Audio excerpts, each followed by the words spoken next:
MSN, 18th of April 2024, Taiwan is likely to be invaded by China even if Ukraine prevails. As a means of distracting its citizens from its economic difficulties, China has made illogical claims. This is significant considering the frequently repeated assertion that an adversary's decision regarding another conflict is influenced by a U.S. action taken in one conflict. On Thursday, former Vice President Mike Pence succinctly summed up this argument. Speaking in Brussels, Vice President Pence suggested, "We don't talk enough about that disastrous withdrawal from Afghanistan that I think set the stage in ways that emboldened Russia to cross the border of Ukraine."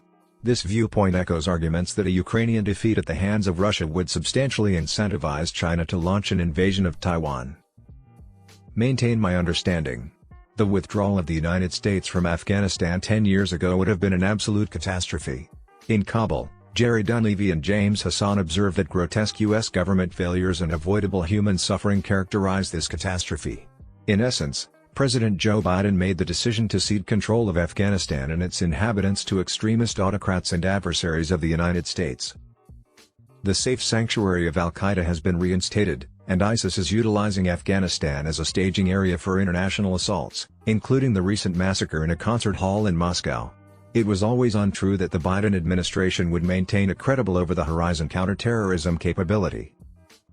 On the contrary, retaining a limited U.S. military force ranging from 2,500 to 5,000 personnel might have served to safeguard contractors, offer logistical and intelligence support to Afghan forces, establish a responsive counterterrorism capability, and guarantee a political and military safeguard against a Taliban triumph.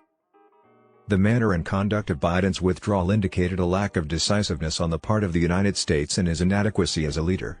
Nevertheless, as Daniel DePetris astutely notes, Afghanistan played a negligible role in Russia's invasion of Ukraine.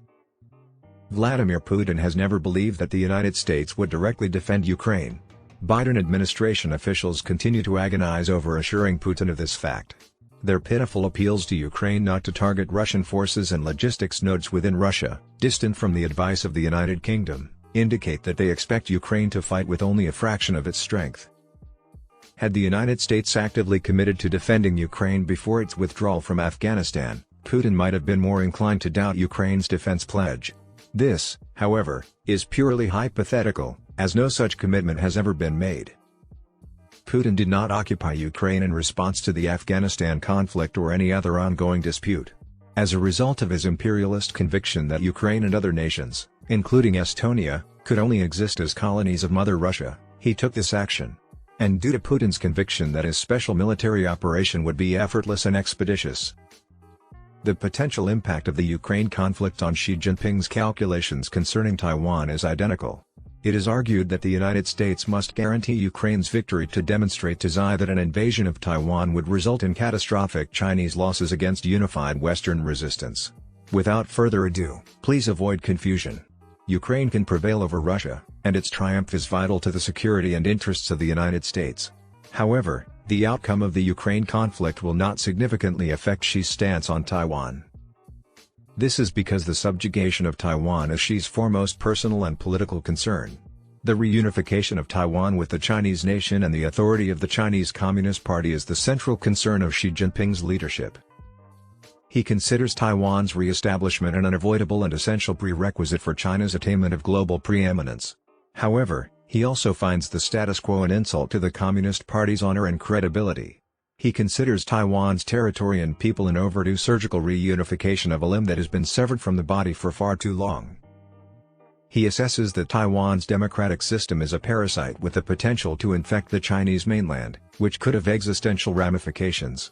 Because of this intersection of politics and sentiment, Xi is virtually sure to seize Taiwan by force.